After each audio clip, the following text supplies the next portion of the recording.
Well, it's my great pleasure to introduce Christopher Hargadon to the show, costume designer for Hannibal, the Umbrella Academy. Great CV, but it's great to have you on, Christopher. How are you doing today? I'm well, Peter. Thank you so much for having me. I enjoy your site. I enjoy all the interviews. It's really nice to see what other people are up to. Well, that's very flattering. I mean, it was very exciting for me to get you on the show, having watched 36 episodes of Hannibal in what it felt like 3 days. So, I mean, it's only just come over and being a bit more accessible over here because it's landed on Amazon Prime. So, missed it first time around. But perhaps we can dial back and talk about you. Maybe you can tell me about when you got the call. Can you remember the moment when you got enlisted to be the costume designer for Hannibal? Hannibal. Well, that's an interesting story.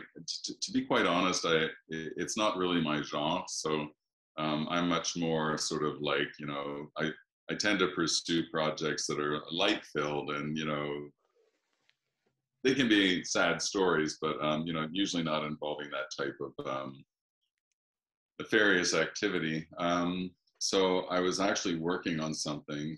It was kind of an intense time on that particular project when I was called in, and the people were so nice. There were about 7 of them, Brian Fuller included, and I think one of the main directors who stayed on throughout, and they were all really, really kind and very enthusiastic. And I had my book with my swatches and sketches, and some of them were touching the pages. I mean, it was really quite sweet. Anyhow, lovely interview. I walked out of the place. I was driving out of the parking lot and I got a call with the job offer. And I was actually kind of surprised because it often doesn't happen quite that quickly. And I wasn't actually sure I wanted to do the show, despite how nice people were. So I asked if I could have a little time to think about it. And our move.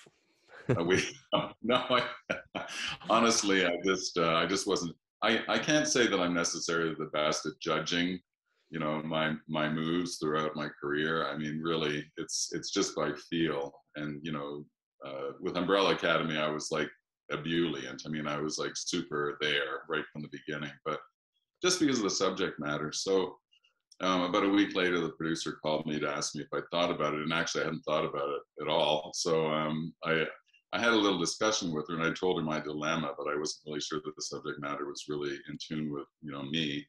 And she said, well, I wouldn't show this to my mother, and like it's not really my thing either, but I think that it's going to be a really amazing project. And then I thought, why am I being such a prima donna? Why don't I just go for it? And honestly, it was one of the most lovely projects I've ever worked on. I mean, Brian was so, it really was because of him that it turned out the way it was. He's very cinematic in his vision.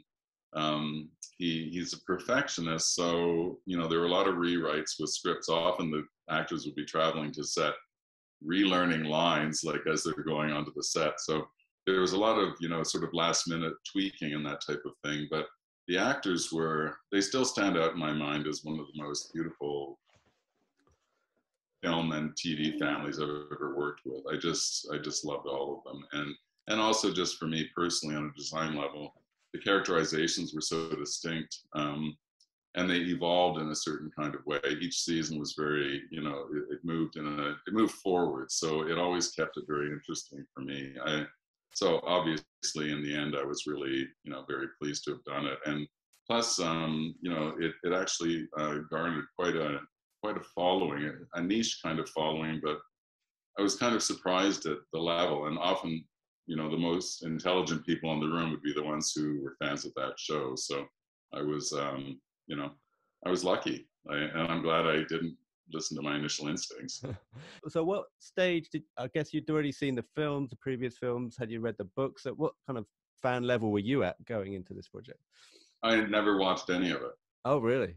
Oh, it wasn't it's not really the type of thing that I watch. I don't really watch documentaries on mass murders. I mean, I've seen a few, but it's not something that I focus on because I just feel that there's a lot in the world. If you take in too much of it, it's hard to see your way. So I try to focus on the brighter things. However, having said that, I mean, obviously I'm aware of, the good and the bad in society. And in that particular show. Um, the artistic level and also the humor. I mean, if it hadn't been done with humor, it would have been a bummer. I think it would have been unwatchable. But when I watch it now, and you'll see an angle on Hannibal's cheekbone, and he'll say something with his beautiful Danish accent, and then there'll be a bing ring of a bell. I mean, it's kind of like an updated film noir absurd. I really appreciate every part of it now. Yeah, I do love the moments where he'll go, "Who's hungry?" and then he'll be going cut smash to the Rolodex, and he'll be rifling through another menu, as it were. Um, Perhaps you can talk a little bit how maybe some first fittings or ideas you might have had with Mads. I mean, like designing for Mads. He looks like a gentleman who I always say was born to wear a suit, like the Roger Moore of men. Was it easy to work alongside Mads because he does wear suits so well? Well, first of all, he's very trusting of the costume designer. So, I mean, Matt shows up in European sweat outfits. I mean, and sneakers. He's very casual. He's very kind of sporty. And the amazing thing about him is how he just brings the character, use the character into his being. So, when the camera stops rolling, he's back to, Mads having a cigarette outside in the sunlight, which he loves. But he just, in this particular case, Hannibal was, very immaculately put together and very refined, very cultivated. And it was interesting because obviously I had to start with, I knew I'd be building, so I had to start with fabric, which is where I generally start for any character when I'm building.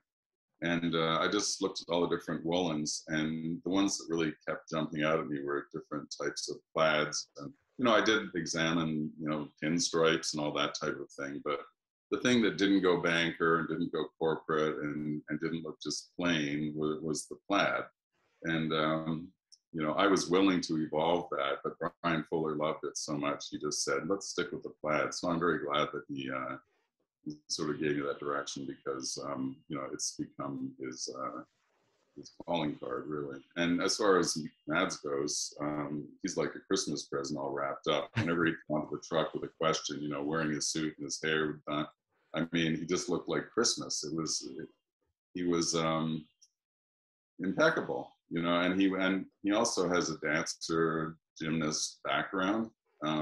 So he holds himself beautifully. I mean, he definitely was made to wear a suit. But, when you see his other roles, he's scruffy and he's a drug addict and all these types. I mean, he really just, he becomes all these different characters. So, I mean, I was just fortunate that I got to dress him up.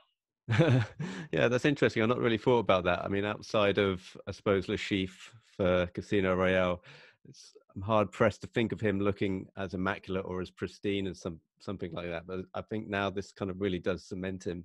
Well, back in 2013, 15, when it was filmed, was really put him in everyone's mind eye as the suited killer. But yeah, that's interesting. Maybe you can talk about the early relationships you had with some of the tailors. I'm presuming everything was shot Toronto, so it was a natural or lateral move to have local tailors like Antonio Valente and Bespoke Garrison on board.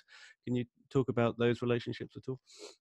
Yeah, I mean, it's always a great gift to find a tailor who understands our process because, first of all, we work with ridiculous time parameters, and also, I mean, there's all levels of tailoring, obviously. So to find people that really understand your need, and I come from a design background in fashion and tailoring, so I mean, I'm crazy with pins and fittings. It's I mean, there's not a lot that gets out of a fitting without pins in it. But so initially, we would hone down the fit for Hannibal, for instance, and then we would basically duplicate that, with different fabrics that shifts. So we basically have to readjust a little bit. But yeah, they were all really, really very supportive and helpful. And I look back on that show now, and I'm so used to having a cutting room with one or two cutters and, you know, a little army of sewers, and that sort of immediate evolve as you go kind of situation. And when I look back on that show, we really did have quite a skeleton uh, crew. It wasn't a large group of people, and Oh, really? all the building really was farmed out, which uh, you know, it's harder to control, obviously, because, you know, you're not in constant dialogue with the people that are working on it. But yeah, I mean, it worked out well. It's I think it's evolved. A lot of the shows are, you know, that are being made now, they're getting bigger, and subsequently we have more support, or I have more support in my particular experience, which I love. I Right. love having like the people on hand to do it. But I still use Tailors. I use Tailors on Umbrella. There's two that I use a lot, and you know, and they also learn because this current season of Umbrella Academy, I had to do a whole range of 1920s hotel uniforms, but, you know, I wanted them to be sort of within the Busby Berkeley kind of, you know, feel. So very specifically dyed color, and you know, sort of without giving too much away, sort of, you know, metallic accents, and within the parameter of our workshop, it's easy, but to actually give that to someone else to do on a contractor level, it's complicated. You know, we gave them a Yeah. sample and all the instructions, but they actually did amazing work. And so they kind of evolve as well beyond their usual suit building.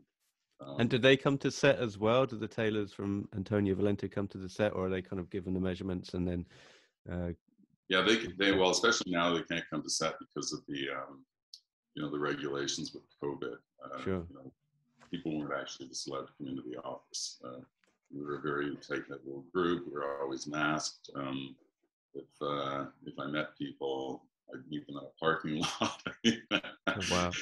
was All all very shady deals. at nightfall.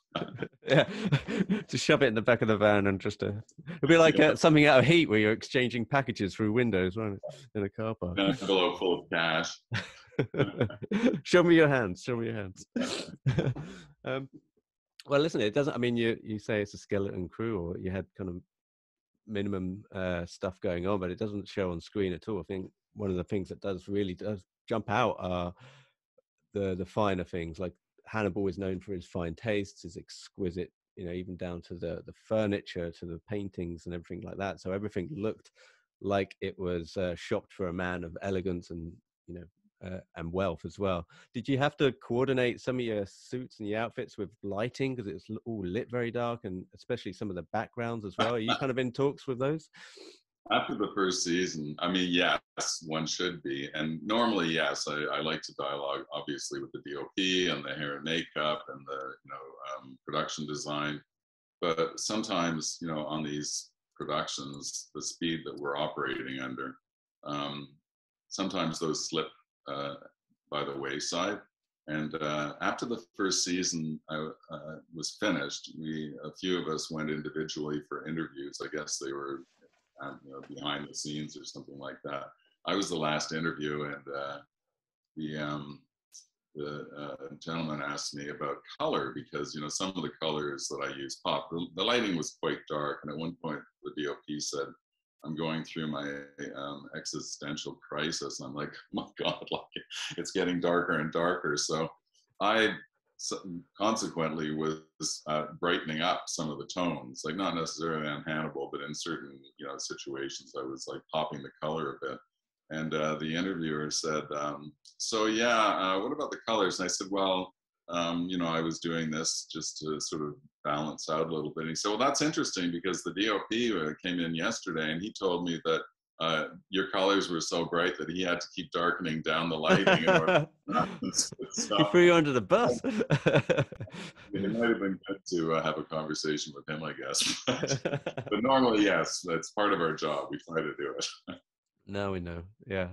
I mean, so after season one, does the budget go up for something like this? I mean, obviously, I'm not going to ask you for any kind of numbers or anything, but are you kind of, as the show got more and more successful, does that put more pressure on you? And are you allowed to kind of budget more for the costumes? Are you talking about Hannibal? Yes, Hannibal. Sorry, yeah. Um, I don't recall the budget going up. I mean, sometimes the budget goes down, like because the studio wants, potentially a little more profit or something like that. The thing about Hannibal was it was really, I think more people have watched it since it actually was being aired initially. Um, so it was kind of a risk. NBC was carrying it, and it really was way out of their usual orbit. So I mean, kudos to them for having signed on to do it and for doing it for 3 seasons, because I don't think the numbers were huge. So yeah, the budgets didn't really change.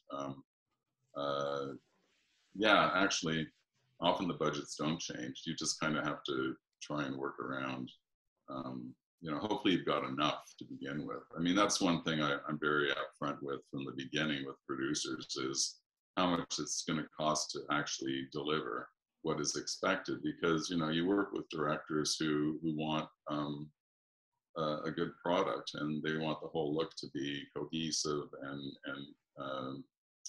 and certainly with our showrunners, they want it as well. So, but I think that actually, Peter, from the time I started about 30 years ago in this business, costume has really increased in value as far as in the minds of studios and producers.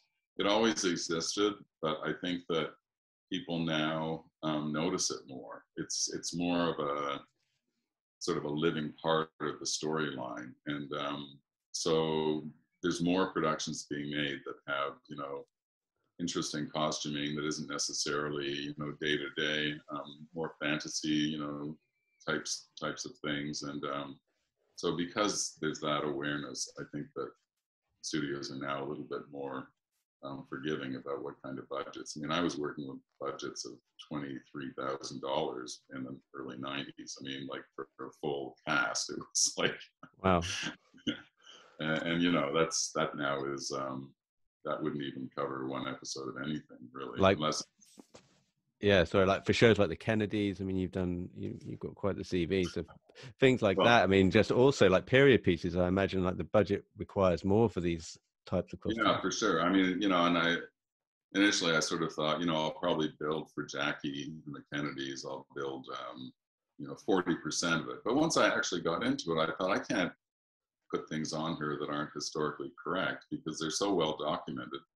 So I built everything for her, and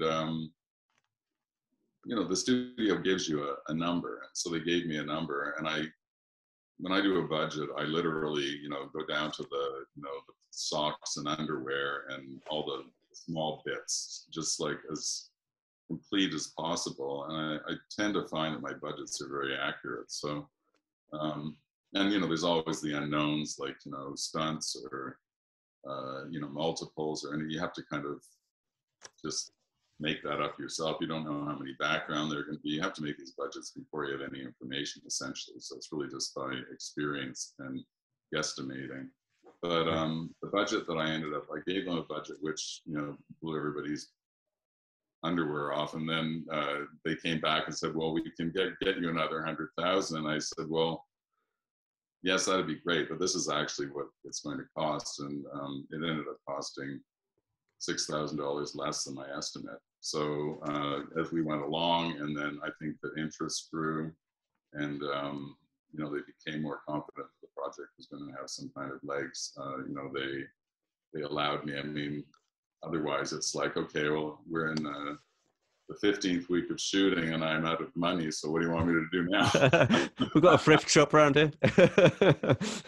Yeah, I mean, Christopher, you mentioned something that I want to touch upon there, how everyone has become acutely aware, I would say, of costumes in probably the last 5 to 10 years at least, especially on costume designers as well.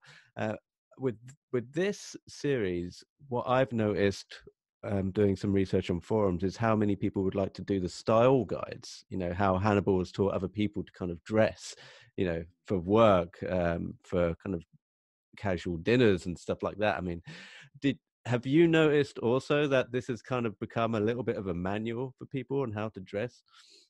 Well, I can't say that I go online a lot, but like you, once in a while, I'll just, like on my Instagram, when I pull it up, there's always Hannibal pictures, which I've never seen before. So, or, you know, bits out of shows with some dialogue. So, I mean, I always look at those just for out of fond memory. But yeah, sometimes I'll find something that'll actually have jacket, shirt, shoes, like, and where you can get them that are in the style of. And I've seen that with several projects that I've done, where people sort of dissect it and, you know, make it accessible to other people who might be interested. I mean, it's always kind of a surprise to me, but I'm actually kind of blown away at the fan bases, not only of the shows that I've done, but other friends of mine who do what I do. Just how devoted people are often to a specific series or film. It's kind of a phenomenon, like a modern day phenomenon, I think. And I'm kind of older, so I never, you know, I know a lot about cinema. I, you know a lot about actors going back to, you know, the beginning of, you know, the cinema, but I never really, I don't think, related as much to these things as a lot of people do now. Yeah, I mean, it's quite the place to be if you're perhaps on my side of the fence, looking at menswear and doing the critiques, and then finding, like I was saying earlier, all the rabbit holes where people try and coordinate pocket squares with paisley ties and stuff like that. I mean, I'm making up the numbers in that realm, Christopher, as well. So that's kind of my gig. But I do feel really like, like I sorry. really appreciate that people are actually noticing our work. It makes me feel, you know, I didn't know if anybody looked at the things I did, you know, 25 years ago, but now, you know, you actually get feedback. And on Instagram, I get questions. I can mentor people who live across the other side of the world. You know, as somebody who I've been communicating with now for, like, I think 2 years, who's been working for 2 years on one of the school uniform jackets for the Umbrella Academy, and he wants to get it perfect. And so, you know, just kind of guiding people or advising them, or, you know, letting them know resources. You know, it's fulfilling for me. It's kind of gratifying. That's fascinating. Outside of Hannibal, do you have like a discipline where you're allowed to go online and go to social media and kind of answer people's questions versus, oh, I'm in the middle of a series now, so I must kind of have laser focus on what I'm doing? How do you kind of juggle those two worlds? The only real way that it happens for me is I have an Instagram account, and people can sort of approach me through that. And I have a website, and, you know, there's that email thing. So sometimes I'll get things like, I'm getting married in Bulgaria, and I'd like you to design my wedding, or something like that. And unfortunately, some people send those kind of messages through Facebook Messenger or whatever, and I actually practically never look at it. So I usually see these messages, you know, a year and a half after they were sent, and then I have to send an apology. But no, I mean, for people who are young and interested in getting into the business and are creative, yeah, I'm always there for those people, because we need them, and we need a lot of them. And you know, it's really hard for some people. I mean, I sort of had my entrance through fashion. I had like a base and a knowledge and that type of thing. But someone who's 17 years old, and there's a young woman in the UK that I've had some communication with, and she's 17, she's interested, she doesn't know how to do it or where to go. And I mean, so sometimes a person like me can actually say, okay, well, this is one way you can approach it, you know, or get access to people who might be able to, you know, give you some direction. Right. Okay. I mean, that's great. I mean, because I mean, there's a lot of costume designers out there that aren't that accessible. They might have an Instagram account or a website, but they're, you know, perhaps, I assume, massively too busy to kind of respond to all the messages and emails they get. But to know that you can at least point them in the right direction, or you're responsive, is means quite a lot to a lot of people, I think. Yeah, thank you. Well, sometimes I am kind of overwhelmed, and then, like, I'll just send something quick back, like, I have to talk to you later about this or something, because you do get busy. It's true. I'm about to go get an Emmy. I'll call you right back. From your lips to God's ears. Oh, best of luck. Best of luck, Christopher. I'll be rooting for you on the day, mate. So I just have a couple of nerdy questions or nerdier questions, Oh, I Christopher. love those things. So there was an auction that was held on Prop Store for a lot of the stuff that after the season 3 finished. But there was a couple of items that either didn't make the auction or maybe went into archives. And I was in love with this one tie that Mads wears in a couple of episodes. I'm going to see if I can show it to the camera here, and if you can maybe identify. Oh yeah, that's my favorite tie. Really? So That honestly was my favorite tie. Yeah, I mean, I've had a lot of I've had vintage collections and I've had contemporary collections. Most of which I divested myself of at this point. But that in that entire series was my favorite one. There was another one that was sort of a burgundy base with greens and sort of a deep sort of purple. But those were my two faves. Yeah. Where did that tie go? I might have kept it actually, but I'm not sure because actually no, I wouldn't have because what happened. We didn't know if there was a season 4. There was all, possibility of being a season 4. So everything was left. And then when they decided to drop the series, I was actually working somewhere else. And so I wasn't even there for any of the closing down of the shop. So yeah, I don't know where it is. I'm so sorry. If I had it, I'd see it. Well, if next time you see it, if you stumble upon it in a box somewhere, hopefully I'll come to front of mind and you can go, I found it. Oh no, I'll get it to you for sure if I find it. Because he also wears it with, I think this is probably the most famous suit, and we'll put this on YouTube as well. You'll know what I'm talking about, the kind of dark charcoal with blood red wine, the one where he wears to the courtroom there. Yeah, that was an amazing fabric. I really loved that. I made the identical suit up for Brian Fuller because he was always quite covetous of Matt's suits, and he's like me. He's about 6'5" and completely different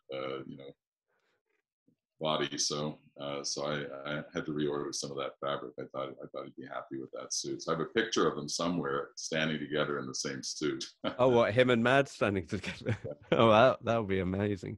I mean, do you mind me asking where the fabric came from? Can you remember? Yeah, it came from an amazing fabric supplier out of Scotland. They're called Holland and Sherry. Oh yeah, Holland and Sherry. Yeah, I mean, quite honestly, their woolens are exquisite. They and the thing that's interesting with them is you can't get, if you order, for instance, now, a year from now, you won't be able to get more of that fabric. If they have leftover, they just I don't know what they do with it, but it's no longer available. So I've had a lot of people over the years ask me, where they can get this particular pattern, and I can't really be very encouraging because I haven't been able to get more of it. Right. Yeah. I don't know. I'm not entirely sure why that one stands out more than the others. I think it's because it's like that blood red. It has that fret. He's not killing anyone in that suit. He's literally just turning up to court and talking to Lawrence Fishburne. But it has a certain menace to it, and I think it is very, very special and unique.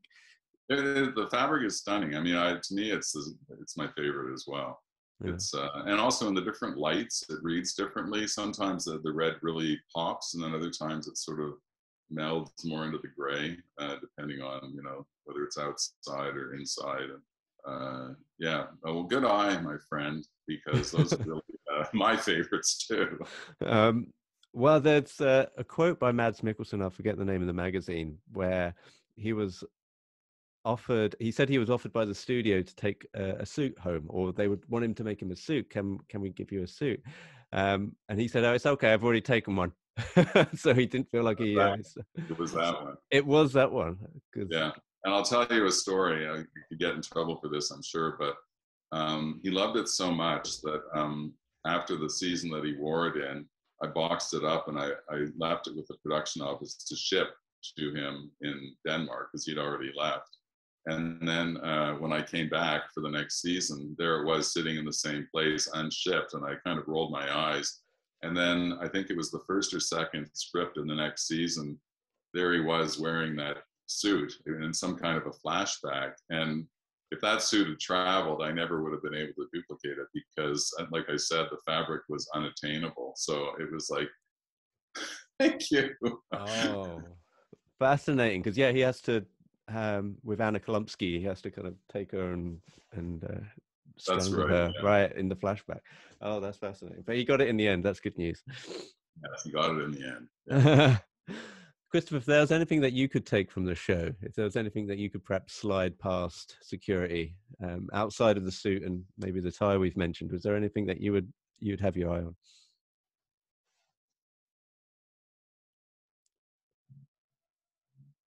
I mean, I really didn't. They always want to keep everything, so I've never sort of thought about taking things. But Gillian Anderson, at one point, she's become a friend over time, and she asked me if she could have a particular blouse because she felt that it was something that was sort of slightly iconic for auction, and that's probably what I would do is something like that. Take something that could be actually used in a fundraiser for some good cause. I mean, I I really have to. The thing is, when you do what I do, I love all clothes, so and from all periods. So over time, I started collecting, and I had a massive collection. And then once you start collecting, people also start bringing things to you because they know that you're going to have a safe place for their beautiful antique things. So I had such a huge collection, and I had to. I bought a house in Hawaii a few years ago, and I realized I can't carry this stuff around with me. Yeah, Definitely. And so I basically let go of all of it. So I'm very sort of unacquisitive in my mentality. I like to have clothes to wear, but as far as collecting them now, I appreciate them in the moment, and I you know thank them for coming through my life and bringing beauty into my life. But I don't feel possessed about any of that stuff. And people, when I let go of my vintage, they said, "You must be heartbroken." And I said, "No, I actually feel very relieved and quite light. Like yeah. it was actually a really good feeling." So Oh, yeah, that's I like it to still be accessible though. Like the things that I had all ended up in a rental house, so people can continue to use them for projects, and they're not sort of away in somebody's basement. It's as long as it can be enjoyed by other people. That's my main thing. That's a great answer. And yeah, I'm actually kind of in the halfway house. I like the idea of having a little bit of freedom. So, I mean, I've moved house. I kind of move house every 2 years, it feels. And so I have to schlep everything that I own and move it and put it into new different places. And each time you get to look at that T-shirt that you went to a concert once when you were 16, you look at it again and go, I've got to schlep this thing around again. There's you put so much emotion sometimes into clothes, yet it doesn't kind of repay you back with anything. It just becomes real estate in the end. It But does, and not to give it to somebody. To me, the thing that I carry around is art. If I can, I have a hard time letting go of art because art to me really does connect me with an emotion of a time or a place, and I mean, clothing is a form of art. It's all part of the immense social structure. So I understand people who really are invested in it. Um, but yeah, it's we can't take anything with us ultimately. So might as well kind of get ourselves trained ahead of time. oh, so true. I don't know if you've seen or read the book where people bring all of their contents from their house and put it on their lawn, and you have like this disparity from the West and kind of poverty-stricken countries where like you have everybody's put their fridge and their wardrobes and their stuff from their garage, and they're kind of piled up in this mountainous warehouse on their lawn, versus people when they're you know basics and most humble abodes, but they kind of equate that happiness, and there's absolutely no difference. No, no, exactly. Well, I remember I had a friend one time who came from I think he must have been from Ireland or something. But anyhow, we were walking and people were having garage sales, and he says, what is this tradition of putting your chattels out for display on the front floor?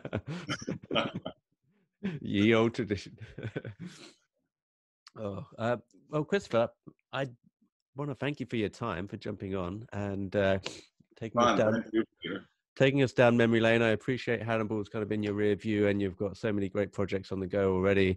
And like we mentioned, the Umbrella Academy before. Best of luck with the upcoming nominations and the award ceremonies. It would be remiss if I didn't ask you about the kill suit, though, the vinyl kill suit that Hannibal wears. I'm just curious to know, were these things that you also had to have a hand in designing, or was it some place special that had to make these? How did those come about? There was one of my tailors who did it, a very good friend of mine, a Vietnamese gentleman, and and yeah, I mean, I could give him the most bizarre projects, and he would always figure out a way because it's sewing plastic essentially. Um, the challenge with that, and I loved it actually. There's a shot of Ness standing in front of a wheat field before he climbs up the silo, and his skin looks kind of luminous, and just the reflections on the plastic. It really is one of my favorite shots from all the things I've ever done. But he was sweating so badly in those plastic suits. I mean, I poked holes in the sort of appropriate places. The thing about him is he was such a consummate professional. He never ever complained, and I mean, it could be 40 below, and he'd be outside with a shirt on, tied to a tree, or you know, and I'd be standing there with like a space heater and an extension cord. He literally would do anything for the project. So Oh. you know, he was the perfect person to wear because 99% of people would have like complained a lot. Well, it looks so good. I mean, certain other people have said how form-fitting it is. I mean, like obvious parallels to Christian Bale and American Psycho, but that is just like a rain mac that has a kind of long, square, boxy drape. This is actually something that was, you know, tailored to his physique and his silhouette. So I always thought there must be a background check needed on the people that put these designs forward to their tailors, because it surely is only for one thing, right? Well, somebody asked me if I have a thing for plastic, because on Umbrella Academy, I did a few things with plastic as well. And yeah, I guess I do actually have a thing for plastic.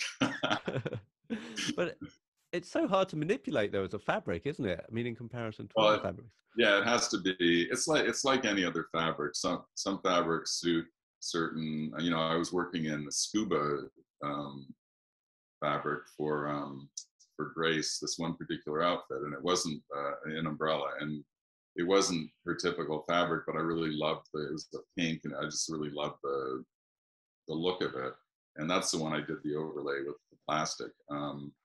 And there were these kind of like, you know, fins coming out of the side, but because of the, you know, sort of bouncy nature, it had to be almost like a kimono crossover kind of style. It couldn't be anything detailed or finely stitched or anything. It had to be very basic.